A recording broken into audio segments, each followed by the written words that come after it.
As far back as I can remember, being a little kid, I always had the dream to own classic muscle cars. Classics always stood out to me, that tried and true V8 American muscle. Not only did I want to own one of these cars, but I wanted to find it the old school way. I wanted to find that barn find car.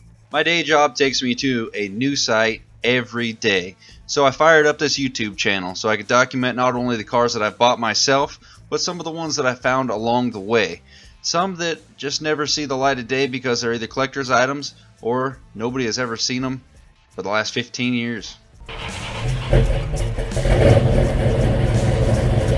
Out in the field for 10 years.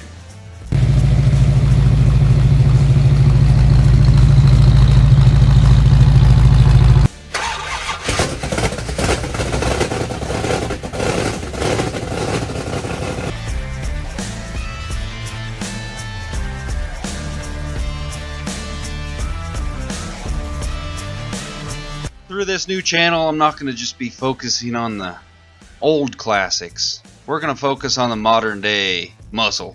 Stuff that would have been left in the field to rot and die, never to be discovered, that was actually somewhat of a rare gem, diamond in the rough, that just had a little love tap. We're going to bring them back to life, put them back into circulation, so that it can be enjoyed for years to come.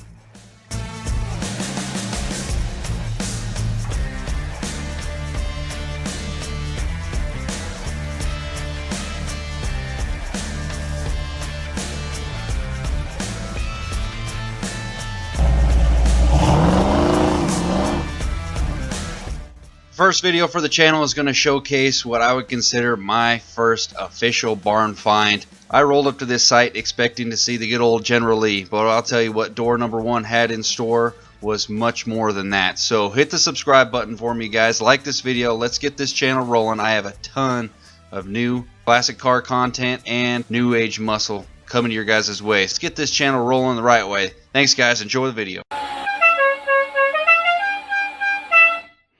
This is by far the most amazing barn find kind of thing I've ever experienced. All these are a private collection. I'm not going to tell you where, any of that stuff, but just when you look out through the distance in the desert, you never know what's going to be on the other end of it. So we'll start you off with simple stuff. First year Hellcat.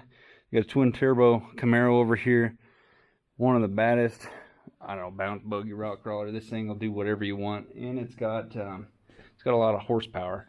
But the real reason why I came out here is it's not a legit movie General Lee, but this thing is done up to the T like perfection. It's got 512 cubic inch. It's got a 4-speed manual transmission. They actually did the interior correct. I'm going to have the owner's son come out here and he's going to give a little tour with a couple more details on these cars. But they brought this car up from the ground up. They bought it. It was supposed to be a solid car. Ended up getting it as a firewall and a roof and a VIN tag. Everything else, new sheet metal. They did one hell of a job on this car. It's like perfect. Dixie horns and everything. So cars like this got a Cornet 440 original interior, Survivor interior, which looks straight up brand new. It's got a 500 big block in it. Got another Cornet over here, 528, 3-speed auto. They just finished this car. This one is pretty much insane as well. I'm going to do a complete separate video on this car. This is in the flesh, 100% Daytona Charger. 69 Daytona Charger, 440 car with an automatic. This is not a clone. This is the real deal. I did not know this car was here. Did not know anything about it. All I knew was there's General Lee and some other cool stuff. But everything's original except for the engine. It's got a replaced engine, but it's still a 440 Magnum. Original trans, everything. Get more details on this car later, but there's only 503 of these things made. I'm going to dip over here into this other room just to get one clip, because there's tons of stuff here. I'll post some other photos, but clip into here real quick. See where the look at this stuff like this. You can't believe how much the level of badassness is here. I think this truck's a 96 Peterbilt. And they made a custom flatbed, everything, sleeper on it, so they can haul their buggy. Absolutely insane. So, yeah, we're going to show you some other cars out in the back, but this is, you never know what you're going to find. Square bodies and stuff, a couple Cummins conversions, and he's telling me some other stuff that he's got. A couple projects that are on the list. I'll show you a photo of a couple other Chargers, if not in this video, another one. But here's a 70 RT Charger. I think, oh man, this thing was a 4-speed car. And this is where it got funny. So, I got a Super B right here. Pretty cool. But I was like, oh, that's kind of cool. He's got stuff for a Superbird. Like, oh, that's kind of nice. I was like, where's the Superbird? Okay, they don't look like much when they're in this kind of condition, but this is absolutely insane to find 2 wing cars in one location. This guy has hunted all over the country for this kind of stuff. But you just take the nose cone off, and you take the wing off, and it just looks like any old plain car. And, I mean, you're never going to find this place. It's pretty far off the beaten path. But if you were typically to see one of these cars with the wing on it from a distance, you'd be like, oh man, look at that. We keep the wing tucked down in there. I mean, there's a freaking 70 RT right there. That car right there is awesome. You know, this is pretty much just like my Charger, except for mine's a 7500. It's not an RT, it's just a trim package when it goes to 70. I cannot believe that. There's freaking 2 wing cars here. One of them, all original, just awesome condition. Awesome condition. And then he's got another wing car back here. He did let me know that he almost bought another wing car, but came up short on the highest bid. Somewhat local to here. In that price tag for an unrestored wing car, better condition than that one is insane. Cornet? Yeah, it's this guy? The calmest one of them all. The calmest one. All right, give us the rundown because you guys have restored all of these. Yeah. So this one originally came from middle of Nevada, but this one's all factory interior completely. So it's not been changed. Interior survived. Interior survived the 50 plus years of life. Classic. This car originally came in, it was white like this, but it originally came with a 318 2-barrel. So it was bottom of the line Cornet you could have gotten back in the day, except for the fact that it wasn't a pillar car. This one's Cornet 500. It's got a 528 cubic inch big block in it. This one was top of the line you could have gotten, but they optioned the engine weird. It was a 380 2-barrel. This one's been all original metal, but it's been torn down and rebuilt completely.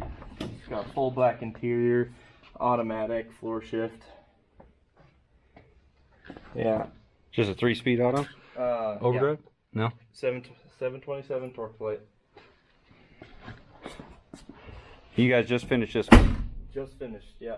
And those doors, they all close nice and proper. Yep. And the reason I'm here was General. Yeah. But the General wasn't the only thing. No. This car came from California. Couldn't tell you which city. San Bernardino. Car completely. This car was nothing. Just say it was nothing. Yeah, this car was absolutely nothing. Dad said it was a firewall and a roof. Firewall and roof. That's all that's left stock on this. Brand new quarter panels. Frame rails. The works. Everything is new on this car. And the engine? Engine's a 512 cubic inch big block Mopar. It's so insane. Oh. I'll look the hood up. Genuinely the movie car as far as that goes. Yeah, genuinely the movie car. It's got the CB radio in it. It actually works. Just as clean as could be. Yep. That's been cool. You even kept the battery up here. Yeah. Oh. No. Try to keep it as clean and as possible. That green car's the only one of these with AC. Oh yeah, I didn't even think about that. Yeah, but a lot of people, they'll do it generally, and then they'll put the wrong color interior in it. Yeah. So this is the right color interior. It's got the right kind of CB radio in it. General didn't have one of those, but this one does. Yeah. It's 4-speed. 4-speed manual.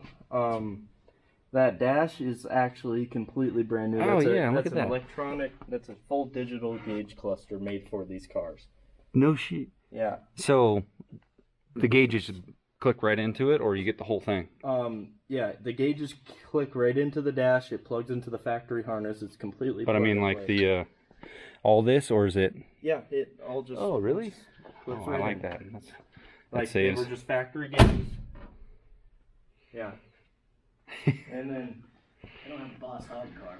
Yeah, well, if Boss Hog was legit, he would have one of these. Yeah, no.